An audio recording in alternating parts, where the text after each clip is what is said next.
Selamat datang di kanal YouTube Oma Solusi Indonesia, Catatan Kehidupan. Pada kesempatan yang luar biasa ini, di hari Minggu tanggal 15 Januari 2023, saya akan memberikan satu topik atau materi terakhir yang fundamental sebelum saya di video-video berikutnya membahas tentang topik kesehatan mental yang lebih spesifik. Di sini perlu saya ceritakan, di sini perlu saya bagikan, di mana 5 tahun sebagai orang tua tunggal dan menjalin sebuah hubungan yang sudah juga saya ungkapkan di series 9 tahun menjadi orang tua tunggal, bahwa tahun 2016 ini adalah momentum baru lagi bagi keluarga kecil saya dan ketiga anak saya, juga dengan mama saya. Kami pindah rumah, menjual rumah yang tadinya adalah kenang-kenangan dari almarhum bapak saya dan kenang-kenangan dari mama saya. Mau tidak mau, suka tidak suka harus saya jual karena kondisi finansial saya sangat terpuruk, dan guna untuk membesarkan, melanjutkan kehidupan, membiayai ketiga anak saya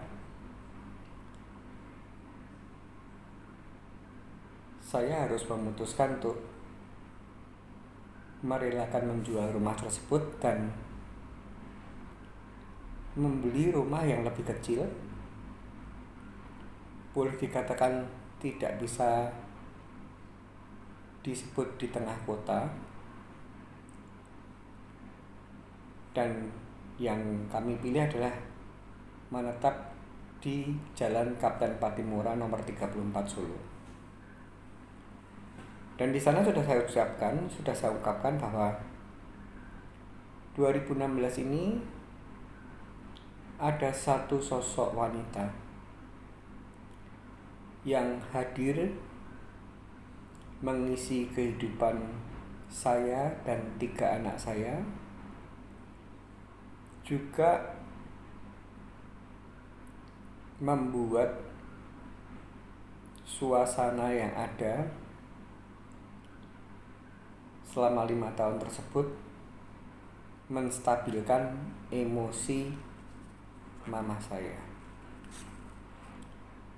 Walaupun sudah saya katakan bahwa saya mulai kenal dengan satu sosok wanita ini, awal mulanya adalah benar-benar tanpa sengaja, dan itu seingat saya setelah bulan April, dan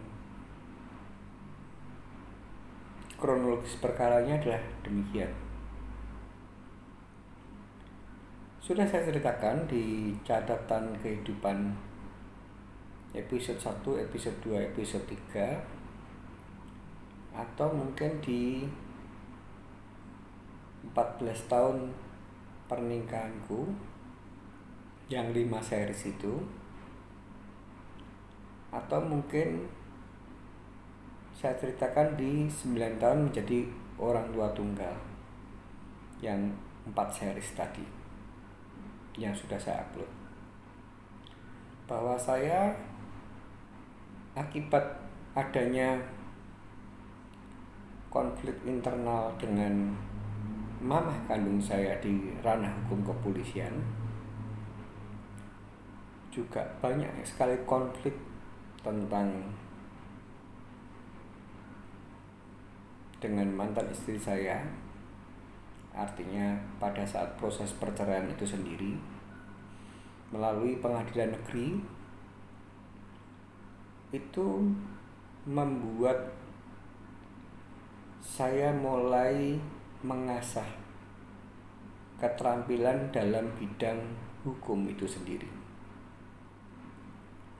Jadi di video yang Anda tonton ini saya berikan satu series, tapi series ini tidak akan panjang, maksimal 3 series, maksimal 3 episode.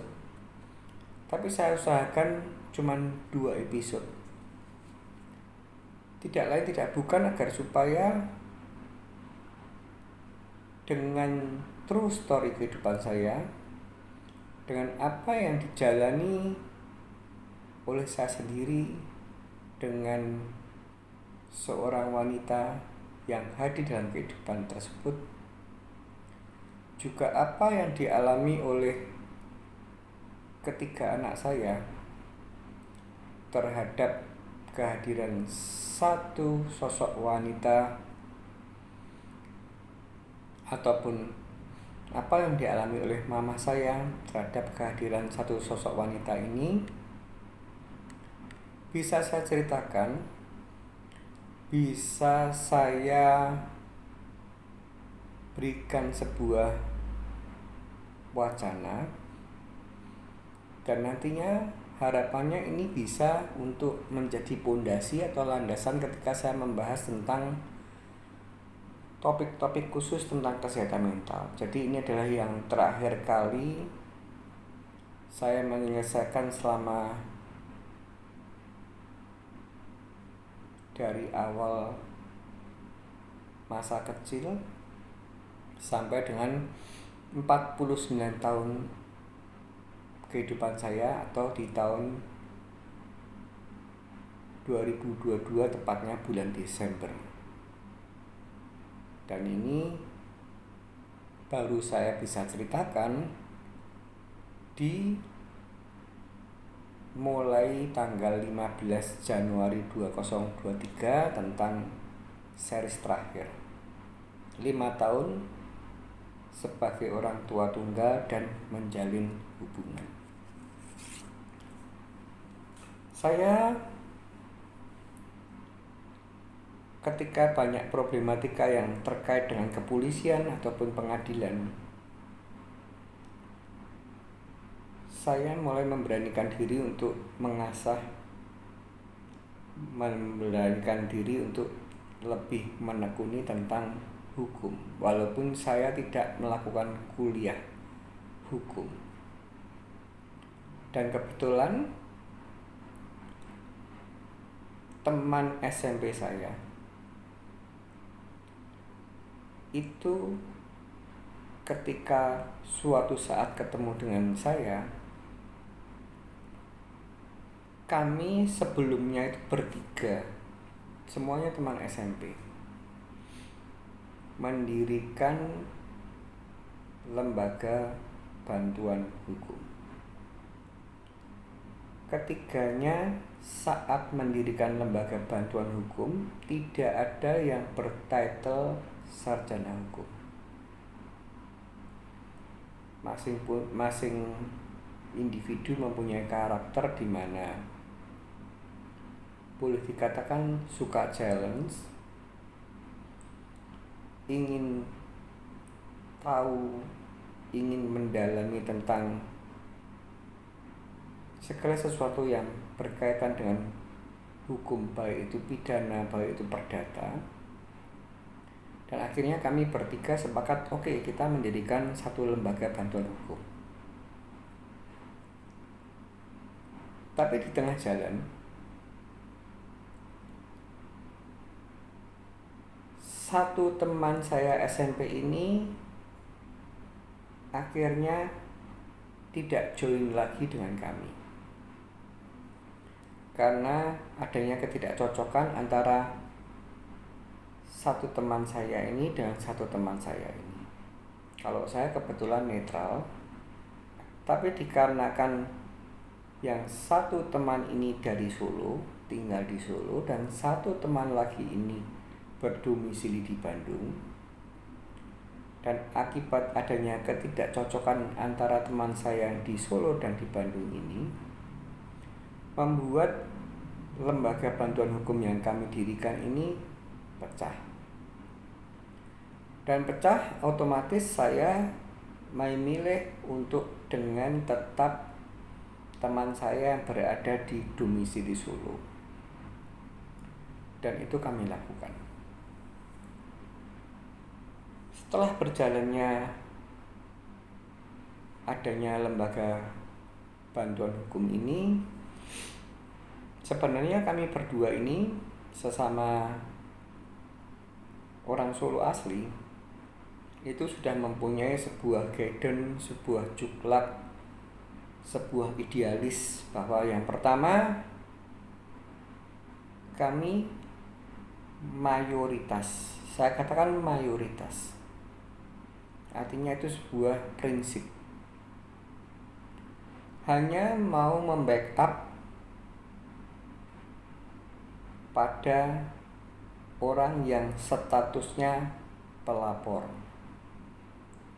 Sedangkan kalau yang statusnya terlapor,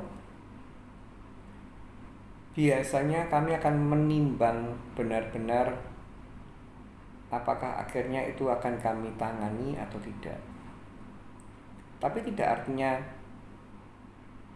terlapor itu kita tidak tangani. Kita lihat case by case. Tapi pada dasarnya kita berdua sudah memutuskan bahwa kita lebih membackup menangani orang yang pelapor. Kemudian kami juga tidak bisa untuk menolak tentang adanya kasus perdata. Kasus perdata itu mungkin perebutan warisan setelah orang tuanya meninggal, juga termasuk gugatan perceraian. Dan di sini juga saya sama lagi berdiskusi dengan teman saya yang di Solo ini bahwa kebetulan teman saya ini tidak mengalami perceraian pada saat itu. Pada saat tahun 2013 itu tidak mengalami perceraian. Tapi sekarang ini saya tidak tahu karena saya putus kontak dan saya tidak tahu teman saya ini saat ini pindah kota di mana, saya juga tidak tahu. Karena saya mengalami perceraian, itu artinya saya tidak menghendaki membackup kasus atau gugatan perceraian pada yang tergugat. Jadi kalau tadi pidana kita tidak, bukan kita tidak, tapi kita lebih memilih pelapor. Sedangkan yang terlapor itu kita benar-benar selektif. Sedangkan untuk masalah perceraian kita hanya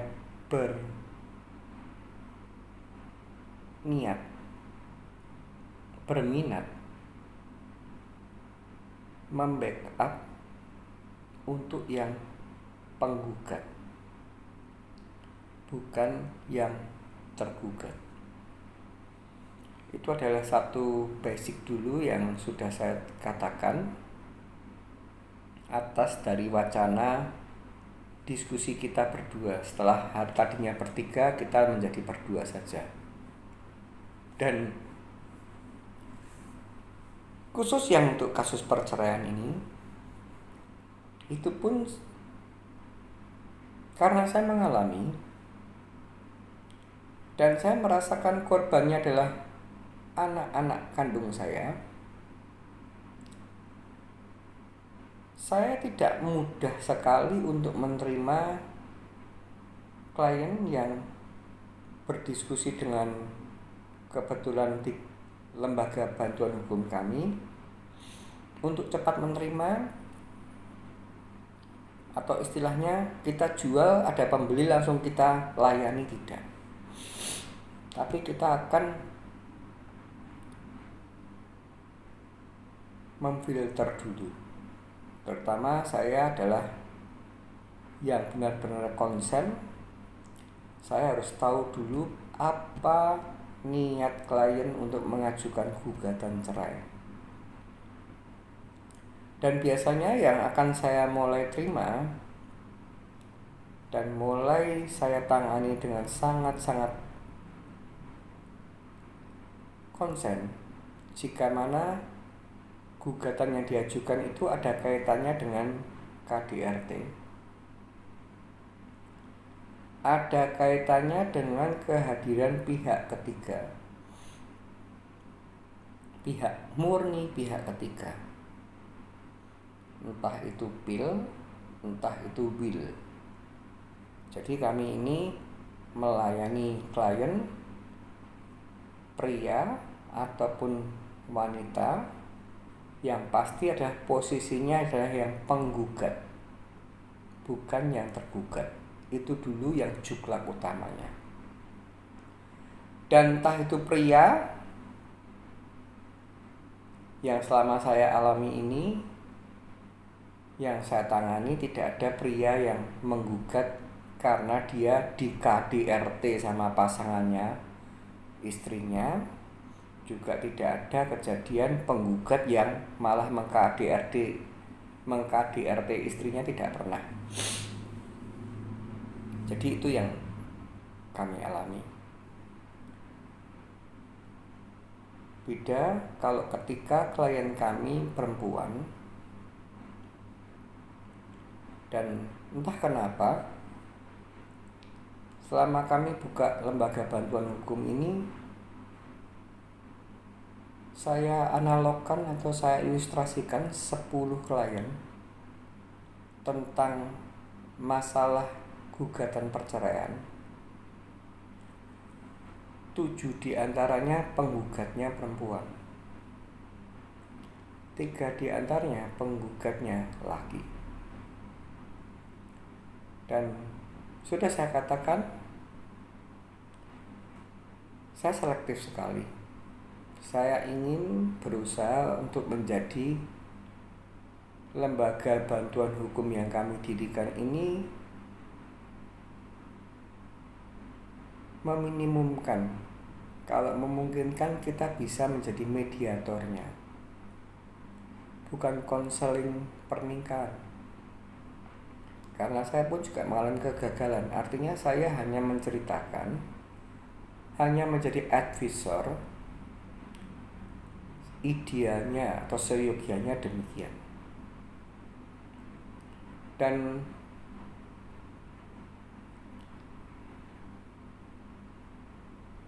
saya sudah mengatakan hanya menerima atau mengatasi secara konsen jika mana penggugat klien saya wanita ini kena KDRT. Dan untuk klien yang laki ataupun yang perempuan, karena sekarang ini zamannya zaman edan, zamannya kurang waras.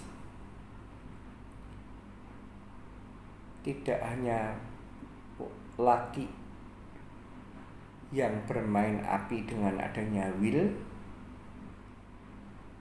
tapi juga tidak sedikit wanita yang bermain api dengan pil. Dan sangat memprihatinkan ketika saya mengatasi kasus itu pernah menemui, tapi tidak banyak, yang klien laki pun saya juga pernah menemui. Dia mengatakan realitanya bahwa dia mau menggugat cerai istrinya karena istrinya disinyalir punya pil. Tapi juga penggugat ini sendiri juga punya will. Juga ada hal yang sama, wanita yang menggugat suaminya tadi mensinyalir suaminya ini punya will. Akan tetapi setelah melalui sebuah konsultasi, pendalaman masalah perkara, menggali realita, ini si wanita ini pun juga punya pil. Itu sangat disayangkan, artinya dua belah pihak sama gilanya. Dan saya juga konsen karena saya punya anak. Itu adalah ketika ada calon klien yang datang ke kantor lembaga bantuan hukum kami ini sudah punya anak. Itu saya benar-benar lebih konsen untuk mempertimbangkan hal tersebut. Saya berusaha konsen untuk menjadi mediator. Kiranya kalau belum sampai nasi menjadi bubur, harapannya itu tidak perlu berlanjut ke perceraian. Maksudnya kalau misalkan di luar KDRT ataupun di luar adanya pihak ketiga, kan klien masuk ke kami ini kan macamnya banyak. Bahkan ada yang masuk ke kantor kami, calon klien masuk ke kantor kami ingin mengajukan gugatan cerai itu dengan sebuah trigger permasalahan yang sangat-sangat kekanak-kanakan, yang sangat-sangat berpedoman egosentris. Berantem, tidak cocok dengan misalkan satunya kepengen bekerja A, satunya kepengen bekerja B, atau pasangannya tidak mau suaminya bekerja ini, sedangkan atau mungkin sebaliknya istrinya tidak mau suaminya bekerja ini, ataupun hal-hal yang sepele. Pokoknya intinya perkawinan mereka jauh lebih rapuh, super rapuh ketimbang tadi yang sudah saya katakan. Nah, di sini saya konsen sekali ketika yang mau bercerai ini sudah memenuhi kriteria. Pertama, adanya KDRT, ataupun yang kedua adanya will atau pil, pria idaman lain atau wanita idaman lain atau pihak ketiga. Dan juga konsen sekali dengan adanya jika mana mereka ada keinginan berebut anak,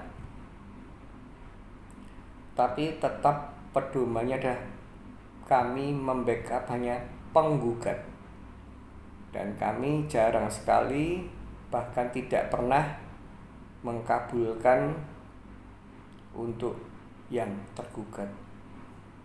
Itu yang saya tangani, karena saya kan bukan pengacara. Teman saya yang satu tadi yang juga bukan pengacara. Kami bekerja sama dengan pengacara. Jadi yang mencarikan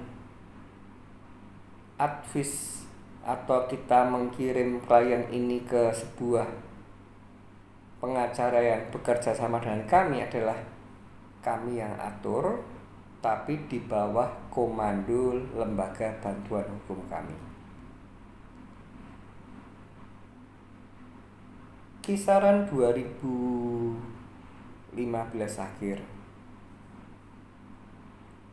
atau pertengahan itu ada kasus masuk seorang wanita, dan ini yang akhirnya mengisi 5 tahun menjalin hubungan dengan saya, 3 anak saya, dan mama saya. 2015, kisaran 2015 itu kan setiap kali ada kasus kan pasti yang menerima awal itu bukan saya, bukan teman saya, tapi pastilah kepada pengacara yang telah ada di kantor kami yang menjadikan teamwork. Dan ini wanita ini bisa kenal dengan kantor lembaga hukum kami ini, ceritanya cukup unik. Jadi wanita ini punya teman laki. Dia curhat dengan teman lakinya ini, sahabat karibnya, saya mau bercerai. Kemudian teman laki atau sahabat karibnya wanita ini kebetulan punya sepupu, itu adalah istri dari joint partner saya yang tadi. Sahabat karibnya wanita yang mau cerai ini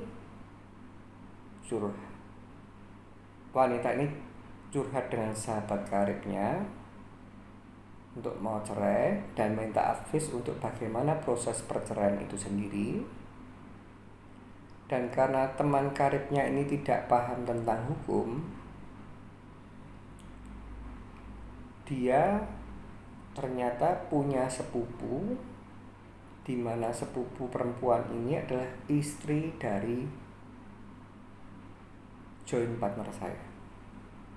Sehingga di referensi itu sepupu saya buka lembaga bantuan hukum, dan mungkin dikasih advice bahwa itu sepupuku, saya kira penanganannya pasti profesional, silahkan datang ke kantor tersebut. Wanita itu akhirnya datang ke kantor kami, ditemui oleh tim pengacara. Tapi peristiwa tersebut atau awal mula datang itu saya dan partner kerja saya tidak terlalu mencampuri, dalam arti mencampuri karena itu privasi. Kita cukup pertama kali mendengarkan report dulu dari pengacara yang bertemu dengan wanita tadi, yang akhirnya menjadi klien kami. Singkat cerita,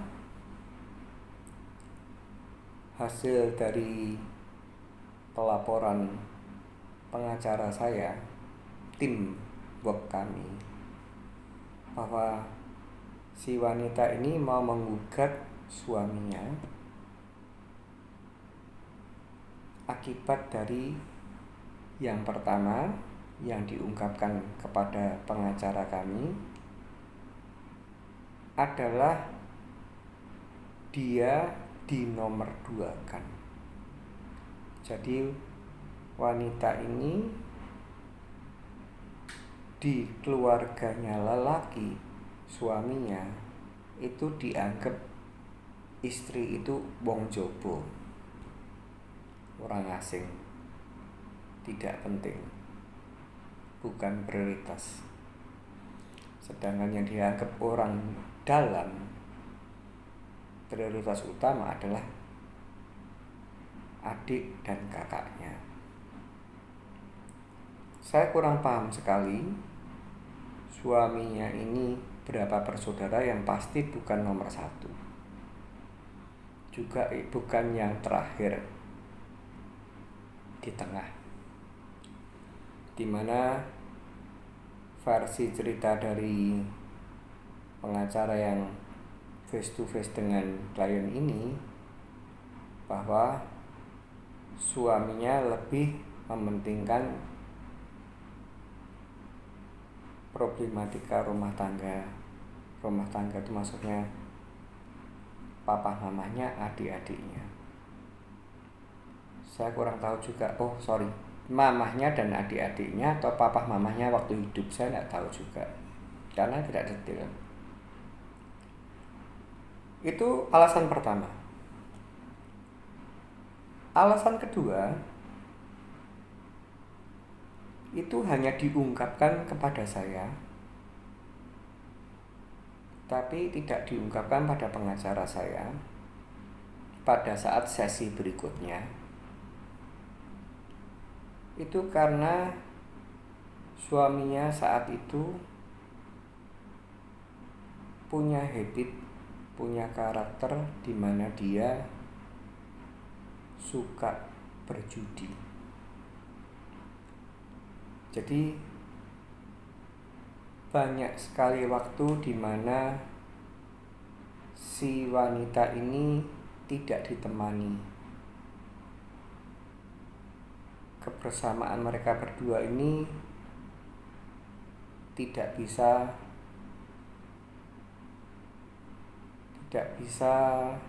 porsinya tidak bisa banyak, dan si pria ini lebih condong mementingkan untuk kesenangannya sendiri, yaitu berjudi. Itu dua alasan yang diungkapkan. Dan karena tidak ada kriteria yang biasanya saya terima, saya atasi, saya handle langsung secara privat, saya tanya dengan pengacara, adakah DRT? Enggak, tidak ada. Ada kehadiran pil atau bil? Tidak ada. Ya sudah, dalam arti itu biar dihandle oleh pengacara saya. Tapi di tengah jalan kemudian, maksudnya misalkan katakanlah itu bulan akhir Desember 2015, baru bertanya-tanya tentang prasyaratnya apa, kira-kira konflik yang timbul apa ketika bercerai, karena saya lupa menjelaskan bahwa wanita ini juga sudah punya 2 anak, dan anaknya sudah cukup besar-besar semua, dimana dia juga akan mempertanyakan tentang nanti komunikasiku dengan anak gimana. Walaupun sudah diutarakan pada pengacara saya bahwa dia tidak ingin rebutan tentang hak asuh anak. Jadi kalau anak mau ikut dia, wanita ini welcome, terima sukacita. Kalaupun suaminya yang akan digugat mau minta hak asuh anak, juga welcome saja. Itu yang dikatakan. Dan sebenarnya proyek perceraian dari wanita yang akhirnya hadir mengisi waktu selama 5 tahun menjalin hubungan dengan saya dan 3 anak saya dan juga mama saya ini, bukan pekerjaan yang berat. Rebutan anak tidak, minta gono gini pun juga tidak. Artinya sih sebenarnya ini pekerjaan yang sangat simpel. Tapi ternyata apa yang kami bayangkan simple, tapi di belakang kesimpelan itu banyak sekali keruwetan. Dan akhirnya ada kemungkinan, saya katakan ada kemungkinan ya, saya tidak berani berasumsi, karena ketika saya salah berasumsi itu artinya saya akan melakukan sebuah tindakan atau katakanlah menyimpulkan hal yang tidak benar adanya. Ada asumsi, kok asumsi lagi, bukan asumsi. Ada kemungkinan si wanita ini entah itu bertemu dengan tadi karibnya laki, sahabat karibnya laki, dan ketemu langsung dengan sepupunya sahabat karibnya si laki tadi yang kebetulan adalah sepupunya itu perempuan, itu mungkin komunikasi, saling kenal, dan ada kemungkinan juga direferensi oleh istri dari joint partner saya bahwa itu Hani, joint partner saya itu mengalami perceraian. Jadi kalau kamu mau tanya lebih detail tentang efek-efek perceraian, akan lebih bagus jika berkomunikasi langsung dengan Pak Hani. Karena kebetulan kan joint partner saya ini kan tidak mengalami perceraian saat itu. Dan pengacara-pengacara itu kan juga tidak mengalami perceraian juga, tidak paham tentang jikalau itu terjadi. Maksudnya pengacara yang ada di tim saya, karena tidak sedikit juga pengacara yang bercerai. Singkat cerita, saya dikasih nomor BB, waktu itu menggunakan BlackBerry, wanita calon klien kami, juga dikasih istilahnya nomor handphone. Dan orang itu tidak tinggal di kota Solo, punya rumah di Solo tapi jarang tinggal di kota Solo.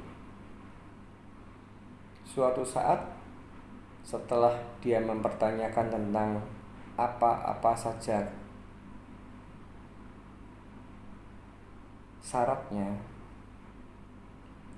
dan sedang berusaha mengumpulkan semua prasyarat itu, dan dia menyempatkan mencarikan timing untuk segera melengkapi prasyarat tersebut. Bahkan sudah deal di sebuah angka untuk kepengurusan itu. Saya tidak akan menyebutkan nilai dealnya karena itu menyangkut kode etik. Dan ketika dia sudah berada di kota Solo, saya chat dia. Saya memulai membuka komunikasi. Gimana kabarmu? Terus seingat saya membahas tentang kuliner dulu. Saya tidak kepengen membahas tentang kasus perceraian itu sendiri, karena saya sebenarnya menyayangkan kalau misalkan tadi itu dia ngomong bahwa dia tidak pernah dapat perhatian, tidak pernah ditemani, dia dikalahkan dengan urusan keluarga. Itu sebenarnya kantor kami ini kiblatnya lebih mediator. Bisa jadi kita kirim tim perempuan untuk menjadi mediator, bisa menengahi keinginan si istri kepada suami, bisa mengungkapkan. Karena memang di ranah persidangan perceraian itu sendiri nantinya pasti akan ada sesi mediasi. sebelum dilanjutkan untuk sesi berikutnya. Dan setelah bertemu dengan saya masih membahasnya, mayoritas tidak masuk ke konsentrasi perceraian itu sendiri. Bahkan saya sempat mengatakan, kalau hanya kasusnya adalah pertama merasa disepelekan, merasa tidak diprioritaskan, itu sebenarnya bisa ditoleransi. Tapi untuk kasus yang kedua yang diungkapkan langsung kepada saya, bahwa suaminya saat itu adalah menyalurkan hobinya dengan berjudi, dan waktu yang dilakukan untuk melakukan hobi tersebut adalah malam hari sampai mungkin pagi, sehingga dia merasa tidak ada temannya. Di sini saya tergerak hati, karena memang banyak konon kata kalau molimo, mabuk, madon, intinya mabuk, madon, judi itu masuk apa ya kalau M ya, itu intinya memang boleh dikatakan tidak ada obatnya. Itu dalam satu series. Kalau suka orang berjudi biasanya nanti to be continue ini. Dan ketika itu karena mungkin direferensi oleh yang tadi saya katakan, istri dari joint partner saya, akhirnya si perempuan tadi tanya-tanya tentang proses perceraian itu sendiri. Kemudian dia sempat menanyakan tentang kenapa saya bercerai, berapa lama proses perceraian yang saya lakukan, bagaimana dengan nasib ketiga anak saya, bagaimana tentang andekan hak asuh ini jatuh di suaminya atau di dia, nanti itu caranya, polanya berpikir itu gimana. Dia ingin tahu keseluruhannya. Dan yang jadi perkara, ketika itu sudah saya jelaskan, karena dia tidak bertanya kepada pengacara, walaupun pengacara pun akan menjawabnya tidak beda dengan saya, cuman karena saya langsung mengalami, sehingga dia lebih prefer, lebih yakin jika tanya kepada orang yang pernah mengalami perceraian itu sendiri. Dan setelah mempunyai kemantapan hati, problematika yang utama dan itu yang menjadikan tadinya berangkat dari hal yang benar menjadi hal yang salah, itu sudah pernah saya ungkapkan di 9 tahun menjadi orang tua tunggal. Di sini orang tua wanita ini mengintervensi, dan saya tidak menyalahkan, saya tidak pernah memaidu bahasa Jawanya. Tidak ada orang tua yang kepingin anaknya bercerai. Itu saya sudah benar-benar tidak maidu tentang hal itu. Dan kebetulan prasyarat-prasyarat yang harus disusun ke tempat saya, surat kawin, akte lahir, dan akte lahirnya suami istri, ataupun surat kawin suami istri, karena surat kawin itu pasti ada dua, satu untuk istri, satu untuk suami. Akte lahir anak semuanya di bawah kuasa orang tuanya, masuk SDB Safe Deposit Box di sebuah bank. Dan ketika niat bercerai itu diungkapkan kepada mamahnya, karena saya yang tahu mamahnya, karena ketika itu sempat hadir mamahnya ikut ke kantor lembaga bantuan hukum kami, sehingga saya yang tahu adalah mamahnya, bahwa di depan pengacara saya, bukan di depan saya, itu intinya terjadi cekcok mulut antara wanita ini dengan mamahnya. Intinya syarat itu tidak akan saya kasihkan ke kamu. Dan itu pun ditegur langsung oleh pengacara saya. Maksudnya teamwork pengacara saya, bahwa ibu tidak punya hak untuk melarang siapapun orang yang sudah dewasa, dan itu semua keputusan adalah di tangan orang itu sendiri. Dan ketika prasyarat itu tidak Anda kasihkan pada anak Anda, itu secara kasat mata Anda melanggar hukum. Dan jika memang calon klien kami tetap menghendaki untuk maju, itu pun dengan penguasaan prabot yang tidak Anda kasihkan pada anak saya, kami bisa memberikan way out yang lainnya. Itu intinya. Dan setelah itu mereka pulang. Saya tidak tahu apa yang terjadi komunikasi antara mereka.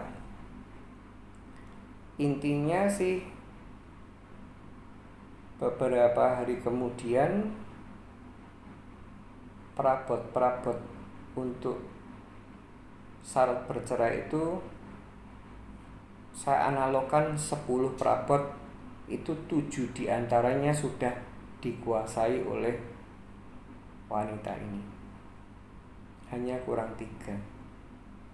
Dan kurang 3 ini, jika ini deadlock, kami bisa mengusahakan untuk cara lain. Karena memang yang setelah anak 17 tahun, setelah anak berkeluarga, pisah kakak, itu memang sudah orang tua tidak bisa mengintervensi anaknya. Tapi yang terjadi bahwa deadlock itu akhirnya 3 perabot ini bisa diselesaikan, walaupun bukan, ada beberapa perabot yang bukan dokumen asli berupa fotokopi, tapi itu tidak menghalangi masuknya gugatan perceraian. Dan ketika itu tim pengacara kami sudah menyampaikan pada saya dan menyampaikan pada partner kerja saya, ini ibu wanita ini sudah oke, pembayaran down payment juga sudah oke, dan akan dilaksanakan analognya itu hari Jumat. Prabot itu lengkap, walaupun tidak sempurna, lengkap tidak sempurna, ada beberapa yang hanya fotokopi. Dan rencananya akan masuk di hari Jumat, Seninnya akan masuk gugatan. Kita mendaftarkan gugatan di pengadilan negeri. Dan itu juga intent berkomunikasi dengan saya. Dia katakan bahwa prabot sudah beres, down payment sudah beres, hari ini sore tadi Jumat sudah saya kasihkan. Saya bulannya lupa, tapi 2015 itu kira-kira akhir. Dan saya juga oke. Saya mengingatkan lagi, semoga pilihanmu adalah terbaik. Dan akhirnya Senin yang sudah kita tentukan waktunya untuk melakukan pendaftaran gugatan cerai itu tidak terlaksana. Apa penyebabnya Senin itu tidak menjadikan dilakukannya masuk gugatan cerai? Dikarenakan di hari Minggu malam orang tua dari wanita ini, yaitu papahnya, dikabarkan kepada pengacara, dikabarkan pada saya khususnya, bahwa papahnya masuk rumah sakit karena indikasi serangan jantung. Kaget atas keputusan yang diambil anaknya untuk bercerai. Itulah video yang saya sajikan di series 5 tahun sebagai orang tua tunggal menjalin sebuah hubungan, episode yang pertama. Dan nanti di episode kedua akan saya ceritakan keseruannya, akan saya ceritakan problematika yang terjadi sampai akhirnya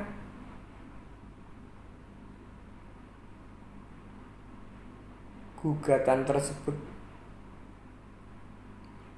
mengalami kekacauan, maju mundur, masukkan tidak jadi, sampai akhirnya malah karena intervensi orang tua ini membuat segalanya lebih kacau balau. Karena ini di sini saya berikan sebuah wacana, walaupun ini bukan berita yang menggembirakan, tapi berusahalah menjadi orang tua yang bijak. Jangan selalu mengontrol, apalagi mengintervensi keputusan anak jika memang anak yang menjalani berumah tangga itu sendiri sudah tidak mengalami kenyamanan. Dan seperti yang sudah saya katakan tadi, toleransi saya adalah kalau yang tadi tidak diprioritaskan itu sebenarnya bisa diupayakan, bisa dimediasi supaya itu bisa dirubah. Tapi khusus untuk yang berjudi, banyak sekali doktrin dari banyak orang bahwa orang yang suka judi ini tidak akan bisa sembuh sebelum orang ini meninggal dunia, karena ini sifatnya lebih condong ke permanen. Semoga video ini bisa bermanfaat. Semoga video ini bisa membagi pengalaman yang saya hadapi, untuk bisa bagi penonton kanal YouTube Uma Solusi Indonesia Catatan Kehidupan, khususnya di series 5 tahun menjadi orang tua tunggal dan menjalin hubungan, bisa merefleksi, bisa mengambil makna. Jikalau, walaupun ini saya katakan amit-amit jabang bayi lagi, karena kami tidak menghendaki, jikalau entah itu Anda sendiri yang sebagai pasangan suami istri mempunyai kendala seperti ini, ataupun jikalau Anda adalah orang tua kandung atau orang tua mertua yang mempunyai kondisi anaknya sedang pernikahannya di ujung tanduk. Kiranya bisa mengambil kebijaksanaan yang luar biasa, kiranya bisa menjadikan semua hal ini baik adanya, tidak memaksakan kehendak, karena apa yang dibayangkan orang tua itu tidak sama dengan apa yang dijalani oleh orang yang menjalani rumah tangga itu sendiri. Sampai ketemu di episode yang kedua, 5 tahun menjadi sebagai orang tua tunggal dan menjalin hubungan, episode yang kedua, dan segera akan saya buat dan segera saya upload. Sekali lagi, jangan pernah letih untuk menghadapi kehidupan yang sedang kita alami, dan senantiasa mempunyai prinsip masalah yang ada adalah sebuah pembelajaran, bukan sebuah musibah. Jangan menyerah, tetap semangat, dan ingat, badai pasti berlalu.